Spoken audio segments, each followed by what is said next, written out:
সময় কি হতো, আমাদের দৈনন্দিন জীবনে আমরা অনেক ছোট ছোট ঘটনা ছিল, যেই ঘটনাগুলোকে তুলে ধরার মতো প্ল্যাটফর্ম ছিল না।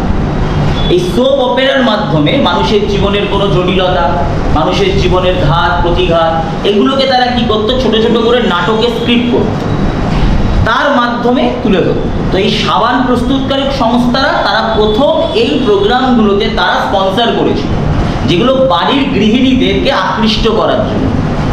সাবান কাদের সাথে বেশি ইউজ হয়, কাপড় কাচার জিনিস, এগুলো কাদের সাথে বেশি ইউজ হয়।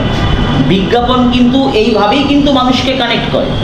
ধরো আজকে সাপোজ পুজোর আগে দেখবে নতুন নতুন ড্রেস, নতুন কোনো জুয়েলারি শপ, নতুন কোনো ব্র্যান্ডেড জুতো, কোনো মোবাইল, এগুলোকে দেখবে বিশেষ করে দেখবে নিয়ে আসা হয়। কেন নিয়ে আসা হয়? কারণ পুজোর সময় খুব গরিব হোক, বড়লোক হোক, মধ্যবিত্ত, প্রত্যেকে কিছু না কিছু কিনবে, মাস্ট কিনবেই কিনবে। তাই ওই সময় এই প্রোডাক্টগুলোকে মারাত্মকভাবে হাইলাইট করা হয়। তো এই সময় যখন টেলিভিশন আবিষ্কার হয়নি, তার আগে রেডিওতে এই ধারাবাহিকভাবে গল্প বলা হতো অডিও স্টোরির মাধ্যমে। তো এই অডিও স্টোরিগুলো মানুষ শুনতো, মানুষ শুনে মানুষের মধ্যে একটা আকৃষ্ট হতো, মানুষের ভালো লাগতো। তো সেখান থেকে তারা সেগুলোর সাথে কানেক্ট করতে পারে। তাই প্রথম একটি সাবান প্রস্তুতকারক সংস্থা এটা শুরু করে, তাই এর নাম হচ্ছে সোপ অপেরা।